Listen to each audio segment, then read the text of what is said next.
One of the great things about these ACG events is their ability to bring people together from a bunch of different disciplines. Right? We've got attorneys, we've got consultants, we've got bankers, we've got investors, we even have a dentist. But the one thing we all have in common, right? The one thing that everyone in this room has in common is that we all have 168 hours in a week, right? Not a second less, not a second more. And how we choose to spend our time is a reflection of our values. The fact that you're here today, giving us the gift of your time, which is your greatest asset, is amazing, and I'm so appreciative. And thank you to everyone here for joining and learning from one of the brightest minds in the industry. So thank you. You're very welcome. We prepared some discussion topics ahead of time, but there were 5 people that submitted the exact same question from the audience. So first question for you is, how are debt and equity doing? Okay, first of all, let me just thank you for letting me be here. I mean, this is a little bit like teaching MBAs, especially executive MBAs. It is not the guy in the front knows stuff and I'm going to teach you stuff. It's the guy in front gets to organize. And the thing that motivates faculty, especially at a place like Kellogg, is we really like to learn. We do it through the classroom. Okay, as for your question, you need a little bit of context for that if you don't know what his reference is. I am horrible at remembering names. So part of the reason I like the name cards is I can't remember names. And I always start every class explaining, it is so bad, I genetically cannot remember names. I have 2 boys whose mother gave them traditional Midwestern names. And to save my life, I cannot remember either of my son's names. I have nicknames that resonate with me. My eldest son is named Det. He's low volatility, he's highly predictable, he doesn't need to be monitored. My youngest son is named Equity. We've had some amazing days, some horrible crashes, literally. He must be monitored constantly so he doesn't go bankrupt and someday he'll be over. Just imagine you're in an MBA class, the guy up front just gave you that story. And so I always have to explain how to interpret it. Like, half the things I say in class are completely true. Half the things I say in class are completely made up. It is sometimes harder to figure out which is which. So a number of years ago, when the oldest was going to school out east, he was walking through Grand Central Station. He has a Kellogg t-shirt on. When it comes to birthdays, I'm not very creative. He's got about 15 Kellogg t-shirts. Some guy in Grand Central Station he's never met sees the t-shirt, walks up, notices and says, "Hey, you a Kellogg alum?" He's in college. He's way too young to be a Kellogg alum. He goes, "No, my dad just teaches it." He says, "Really? Who's your dad?" He goes, "Professor Peterson." The guy looks at him and goes, "Are you debt or equity?" So this story is a very long run. So you're doing okay. Last year, both of my boys had gotten jobs. So it's like that's all I want. One works here in Chicago for a construction firm. One works out in Boston building robots. So they're both building stuff just slightly different. This is just totally topic, but at Strategex yesterday we had a session about how it's not just about business, right? Everything is personal, and finding that way to be personal in business in an authentic way is just such a skill. And I think, Claire mentioned how your teaching has influenced me so heavily, but also just the way you talk about these things, I think is so inspiring because you're able to do it in such an authentic way, and it's funny. So thank you. Very well. So, getting to the topics that we discussed in advance. So, one of my favorite things about being in this PE space is that it constantly seems to be reinventing itself, right? Just recent memory, 2020, it was all about how to restructure purchase agreements to accommodate COVID and earnouts. 2021 was the year of the SPAC, right? Last year we saw a big shift from platforms to add-ons, and now this year all we're hearing about is secondary transactions. So I'm just curious, what do you think is going to be the next big thing that we're talking about?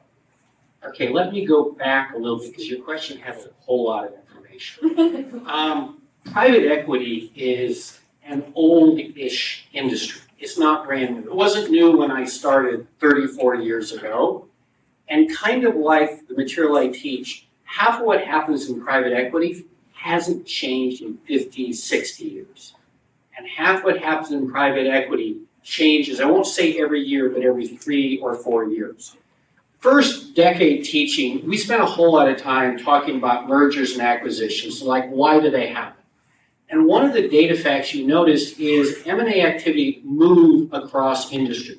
and be super active in one industry for 6 or 7 years, and then in another, and then in another. And the reason that tended to happen is shocks happened to the world. There were changes in foreign competition, think steel, textiles.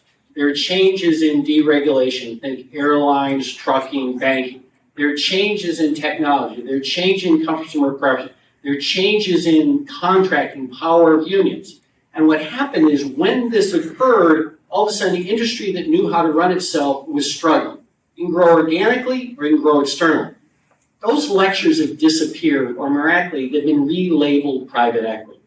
And so when I think about what is the role of private equity in society, it's when something happens in the world, the thing we did at a firm isn't working anymore, how do you fix it? Now, that can be done internally, but because of inertia, because of values, because of not knowing, quite often it needs to come from outside. And so in terms of the next big thing, I don't want to think about what 2024 or 25 is, and I don't exactly have an answer, but there are a couple, 2 or 3 themes that I think are going to be incredibly important. One, the pandemic was a huge shock to us, and one of the things that changed is our perception of where we're going to work. Pre-pandemic, I'm in a job that I have to be on campus on my class days and maybe a seminar. So 10 to 12 days a week, and the rest of it, frankly, nobody cares where I am. But in every single weekday, and frankly, some of the weekends, you walk down the hall, most of the people were there. What is this desire to work from home going to change? Literally everything. We go into the office. As we change that, where do we live? As we change that, how do we go through transportation? Where do we, how do we, when do we? Who do we socialize? How do we socialize? So I think this is going to rewrite all of this. And so in this case, it's not going to be an industry. I think there are a huge number of industries that we got to figure out how far the pendulum swung. And my guess is it swings back. I think it needs to swing back further. But I'm an old guy. I'm a curmudgeon. I got to be in the office.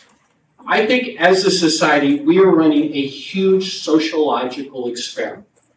We're going to have a set of young people that started work out of college or out of business school, and a set of them are going to be in the office a lot. And a set of them are not going to be in the office a lot.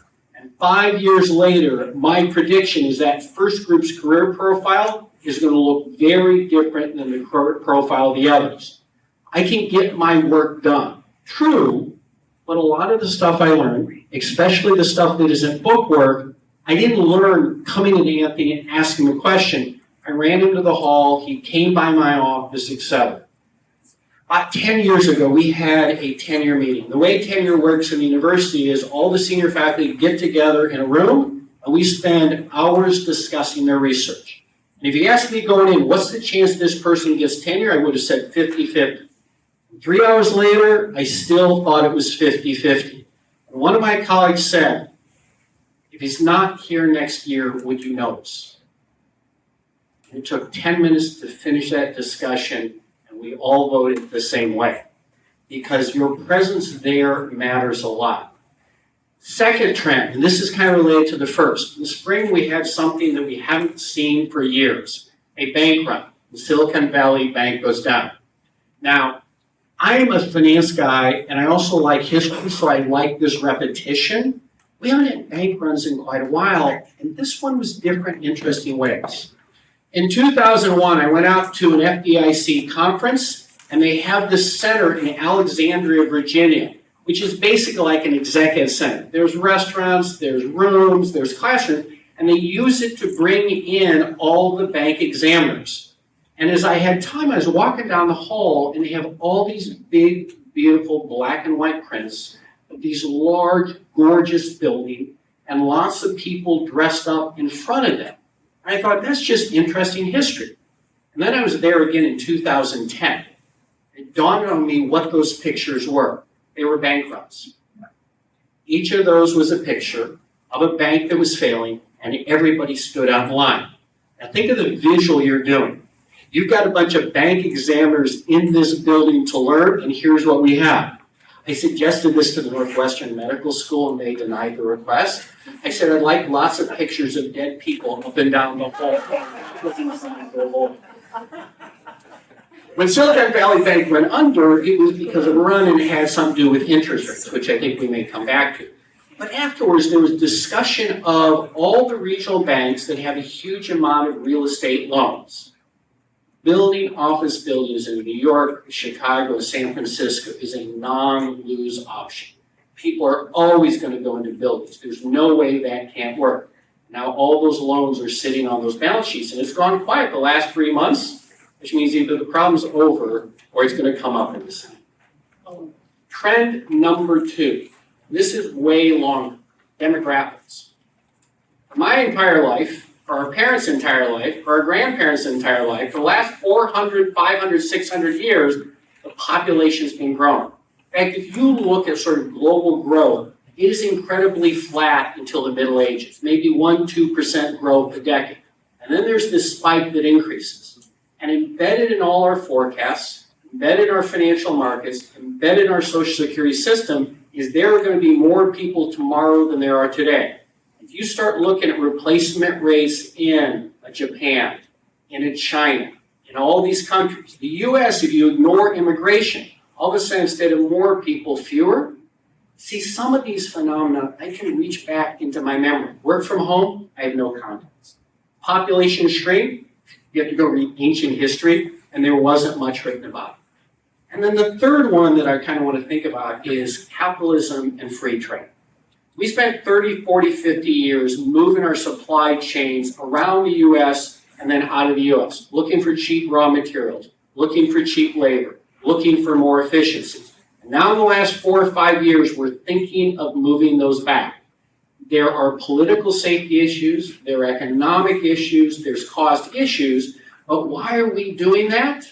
See, the reason we moved it abroad is there's this idea that there's a benefit if we all specialize in what we're doing. Not everyone believes that today, in which case I say, do you have kids? During the pandemic, did you get to teach them? Was that a good use of your time? No, I'd rather have somebody else teach my kids, and I will teach someone else. Why is there been a change? I have blamed a chunk of this on my profession. The reason we have free trade, the reason we think capitalism works, is there's idea that if each of us specialize in what we're particularly good at, and when things don't work, we shut them down and give the resource to something else. We've done a horrible job explaining that, and I think that pendulum is swinging back, and that means there's got to be people in the academy arguing, and frankly, people in business like, why do things like free trade create value? They are far from perfect. In the textbook, they're perfect, but that is far. So the kinds of big things I'm looking about is, how does work from home rewrite society? How does this change in demographics change who we are?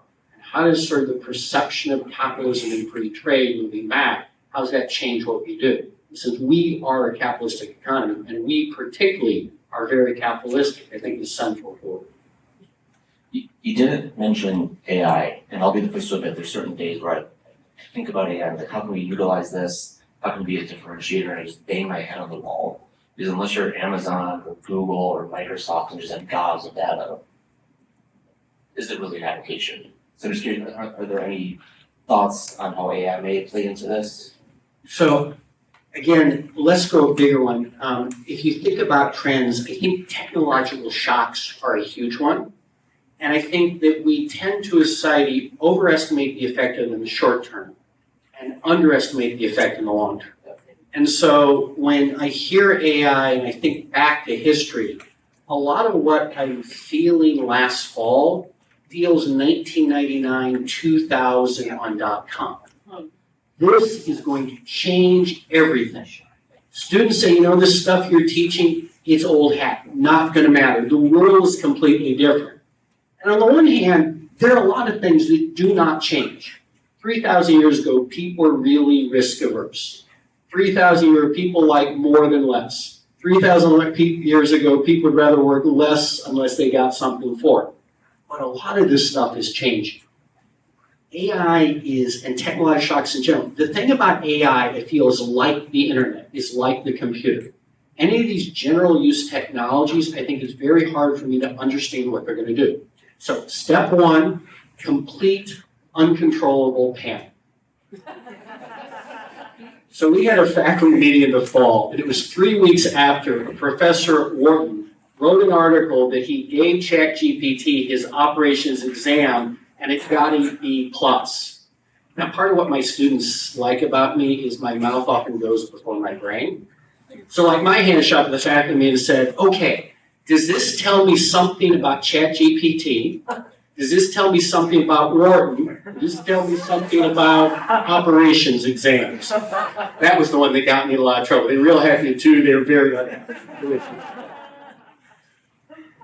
There was huge fear that the students are going to use this to cheat. But then a colleague of mine in the investment field, is about 15 years older, goes, yeah, we had the same problem. Calculators are going to allow students to cheat. Can you imagine if they don't have to memorize the multiplication tables and they can just use this machine to do it? You and I think about it's like, why would you want to memorize the multiplication tables when you can think about something else? A colleague of mine, we ran our final through ChatGPT, and it was hysterical. Not in a good way. And then we gave it hints, it didn't do any better. And then we gave it the answers, it still couldn't figure it out. Which is either we had really awesome exams, and now I'm looking at my former students, with completely incomprehensible, useless, impossible exams. There you go. Yes. Go back to your point. ChatGPT uses all of this data. What is it doing? It's trying to predict, based on these words, based on the sentence, what's the most likely thing next? It's trying to predict the mean. It's trying to predict the median. It's trying to drive everything toward the center piece. And there's some things for which that is really good. If you think about in your profession when you're trying to pick good investments, I want to do the same as everybody else. I don't know what the right answer is, but I know that's the one answer that doesn't work. The other thing I heard from an educational psychologist is the reason we're worried about ChatGPT in education is we've spent 20 years teaching children to think like computers. So it's not shocking a computer can do that when it's sort of rote memorization. It's the answer is supposed to be, we don't encourage creativity. And when you get a kid that thinks outside the box, you go, you got to get back in the box. And for some things, training people to work on a production line, that's valuable. And other things, training people to think in a world where intellectual ideas and concepts are most important. So I'm far from saying it's not going to be useful. I think it's going to be enormously useful, but I think the initial panic is a little bit overwrought. And now I've got to figure out sort of what to do. I have used it a couple times in class. I had an unnamed law firm, not this one, reach out to Kellogg and say, could we have an exec ed program for lawyers teaching about business? And some of the people at the Allen Center sent me word soup. So they sent me like 45 words that they probably think would be in this class. Could you teach about valuation and maximization and floating rates and derivatives and what the heck they're talking about? So I went to ChatGPT and said, if I'm teaching 8th-year associates at a law firm, finance, what should I do? And it spit out 8 bullet points. And 3 or 4 were pretty dopey, and 5 were just really exactly what I thought made sense. I said, don't tell anybody. I said, back to the Allen Center, I said, I talked to one of my colleagues, and this is what she recommended. And they went, so we said, fine, they're thrilled, let's do that. Just terrified. I said, which college? Fortunately, they never asked. So putting your history hat on, right? There's a saying that history doesn't repeat what it does right. Right? So when you look at the totality of economic financial history, is there a point that rhymes with where we are today? So this is one of my favorite Mark Twain quotes. And I think it just exactly captures the way we think about it in the sense that it sorts and repeats, but never in the same way. Anthony knows that I'm a huge fan of history, especially economic and finance history. My mom was a history teacher. So on vacations, when all my other friends were going to amusement parks, we always went to dead people's houses.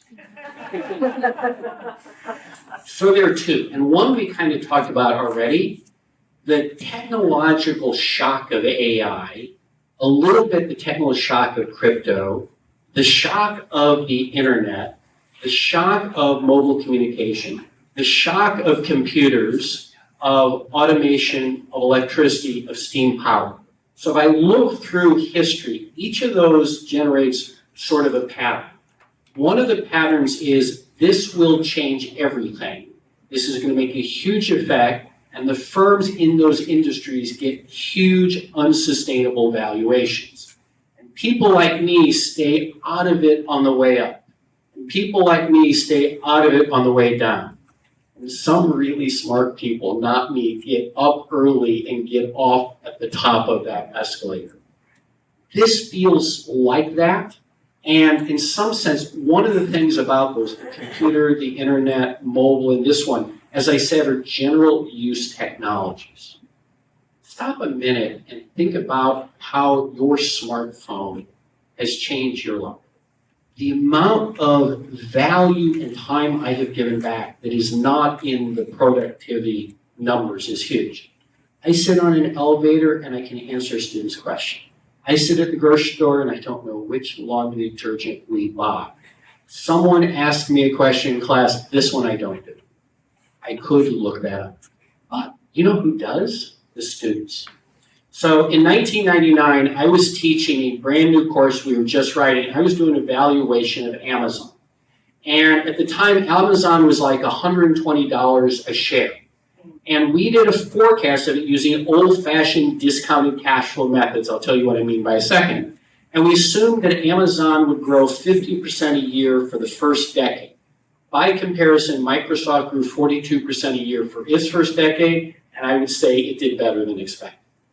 We assumed they'd have margins twice Walmart's, and Walmart is super efficient.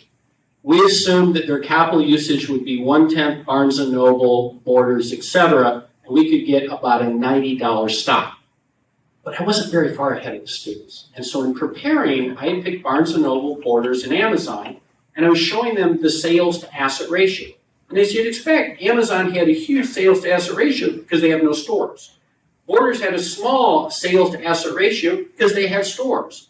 Barnes & Noble had a pretty big asset to sales ratio, and it made no sense. But since I finished the class at 3 in the morning, I was teaching 8:30, never got around to figuring out what.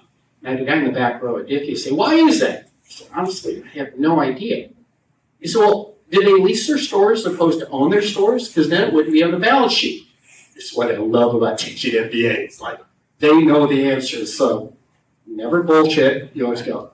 That makes a lot of sense, but honestly, I have no idea. It makes logical sense, I just don't know. 5 minutes later, he raises a hand and says, they operate 423 stores and they lease 420. I say, Dicky, how can you possibly know that? Up until 30 minutes ago, you had no idea which firm I was using. He said, oh, I pulled out my laptop, I went to the SEC, I downloaded the 10K, I searched for the leasing footnote, the answer is X. That changes the power in the class or not the power to use. I'm no longer a source of facts because our cell phones are much more powerful than facts. AI feels like it's got the logic. It feels like it has that intuition of putting stuff together, but as long as it's going toward the mean or the meaning, it's going to give me the generic answer. So I feel like AI feels like a calculator, and that sounds, reminds, rhymes with history. The other one is inflation. So when I went to school, inflation was double digits. And I had a guy by the name of Alan Blinder as my economics professor, so he will go to sit on the Federal Reserve. And we spent the entire semester talking about inflation. What are the seeds of it? What are the effects of it? How do you measure it? And I used zero of that for the next 30 to 40 years because inflation disappeared permanently until it comes back.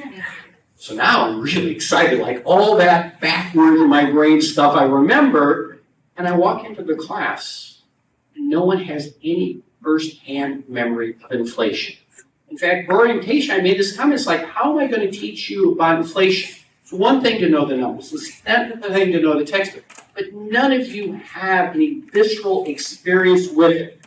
And 10 hands go up and go, nope, you're wrong. Brazil, Argentina, Venezuela, that's the beauty of the diversity of our experiences. So the stuff we teach, I know, but it's that experience we don't.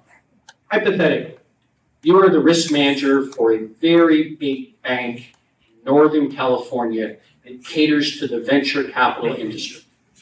You have a whole lot of money you need to put away, and you have very few lending opportunities. And the bank regulators hate default risk. So you put it into something super, super safe, long government bonds. And like the banks of the 1950s, they borrowed at 3 and lent at 6. You borrow at 1 and lend at 4. How can this possibly go wrong? Now, they didn't have a really sophisticated risk management strategy, but all you need is accept. You write out the 30 cash flows that are fixed, and you change the discount rate and see how much it is. We teach duration all the time in class. People think it's incredibly boring and is a waste of time because it never matters until it does. And so there's 2 parts to your question, Anthony. Part of it is, what do we see now that we've seen before and we can have the lessons? But part of it goes back to your comment about the stories. If I teach duration about math, it is a math answer unrelated to reality. If I teach it about a story and experience a vision. So when the markets started to melt down in 2008 in ways they hadn't done forever, when we start to have a recession where unemployment reaches back to 1982 levels, how in an investment firm do you get your junior people who have 3, 5, 15 years experience? And there's a firm in Chicago that went to one of their older partners who started buying stocks in the late 60s, and he was long retired. And they said, we would like to hire you. We would like to pay you for 3 hours a week. Come in, have lunch, tell stories. He said, why the heck would I do that? I can buy my own lunch. A, we will buy you a super good lunch. And B, no, you really like to tell stories. You know, your wife and your grandkids are super bored of your stories. That's not so much. And you can't even hold stories. And there's nothing in those stories that was new in a logical context, but to viscerally feel what happens when stuff goes well and how do you react. Viscerally feel when things go bad and how do you react.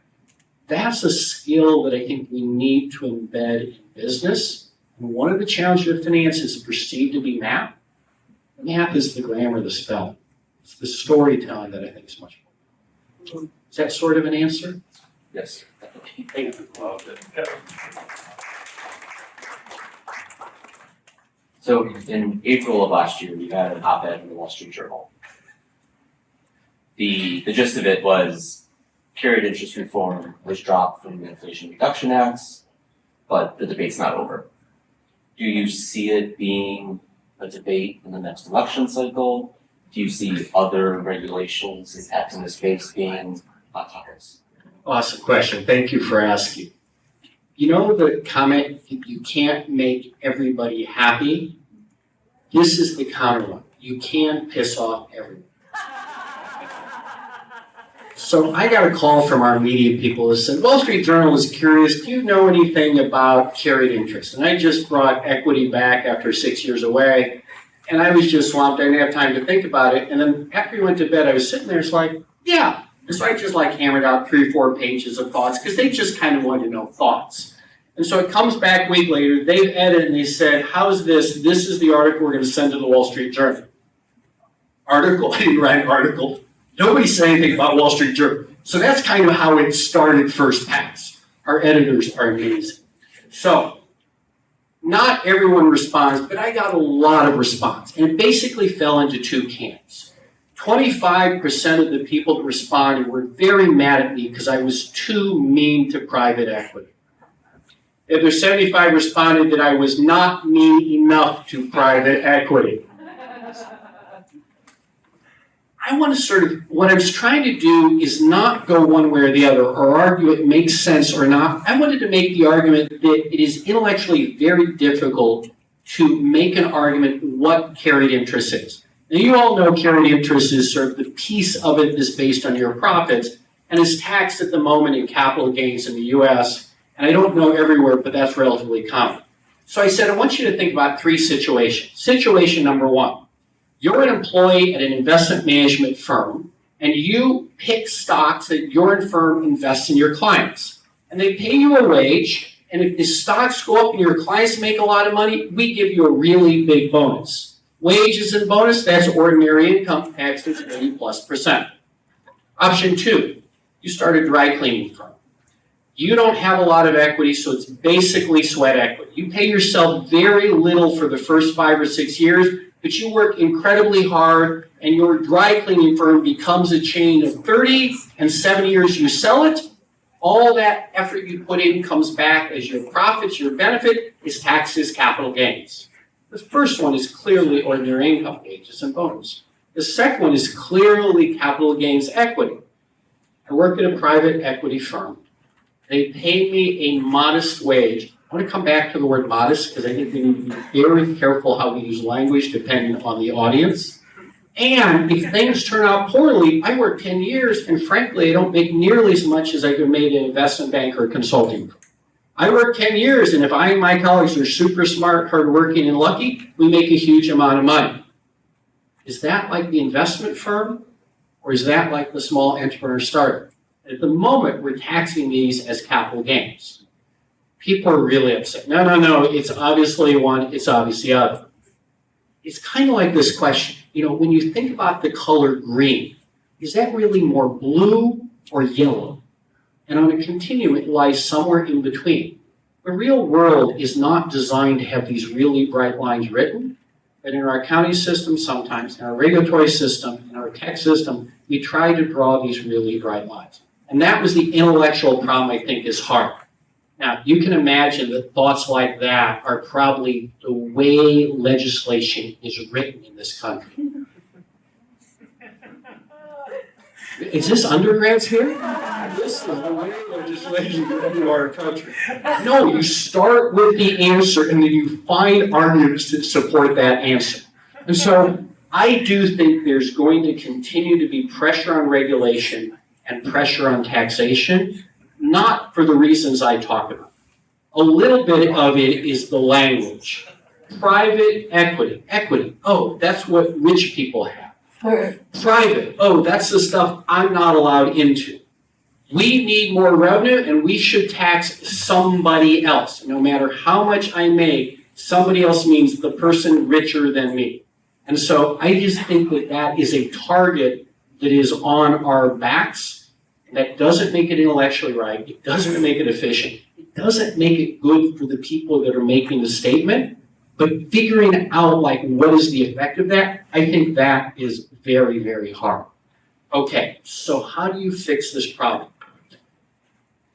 I come from Kellogg. It's not a marketing school, but some people think it's a marketing school. I think this is a marketing challenge. So part of the reason we kind of call it growth equity at Kellogg is a little bit of marketing, but it's also, I think, highly descriptive of the vast majority of what you do. If I go back to pre-career LBOs of the early 80s, buy some really big, horribly broken business, take it private, restructure, finance with 9% debt, and fix it. And the people that did that were super smart lawyers, finance people that for the most part didn't know a whole lot about business. And that was a great way to make money when nobody did it. Economics, we know the thing that makes money is where nobody else is picking up the pennies or the dollars or the $100 bills. I can't do that today. There aren't a huge number of broken businesses that nobody's figured out. So a lot of what I think you do, or at least the way I describe it, you can correct me, is you find businesses that are pretty well run, but could be much better run. And the reason they could be much better run is the fixes that need to be done, current management just doesn't understand it. That's why the shocks are important.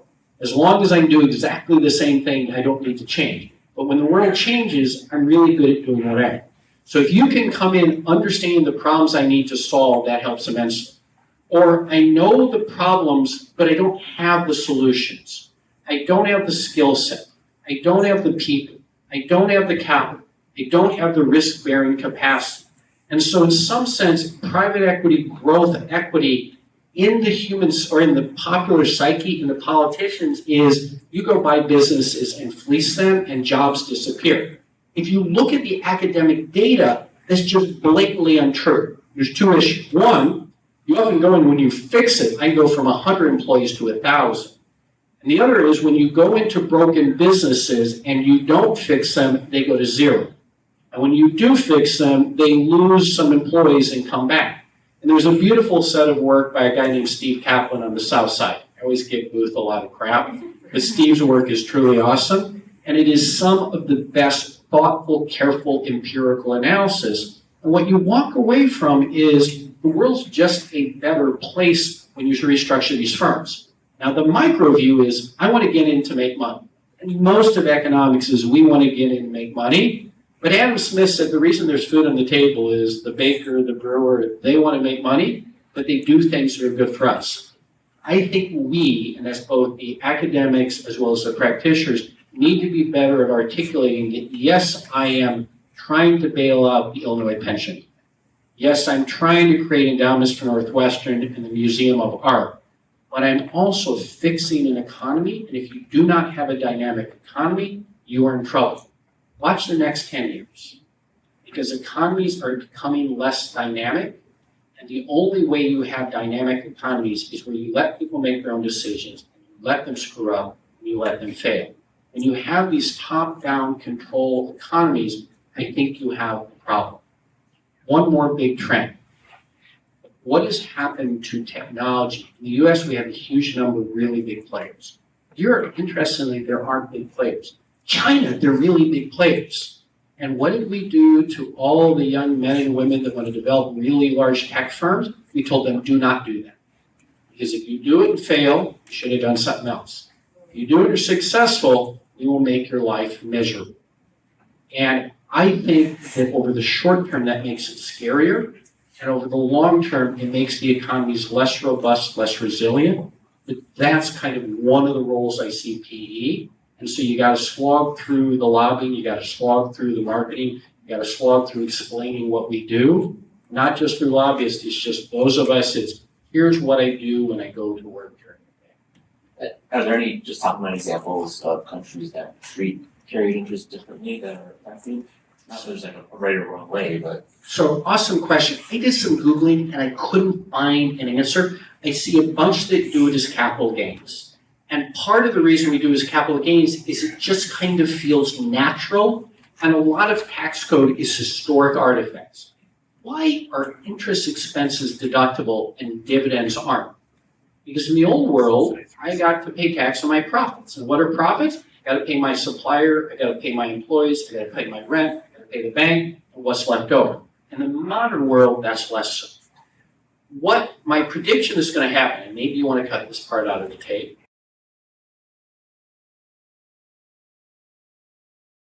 Yeah, I'm not sure that should be a tape. So one last question, then we can open it up and see if anyone has others. But just big picture without giving specific investment guidance, overall bullish, bearish on the future of private equity.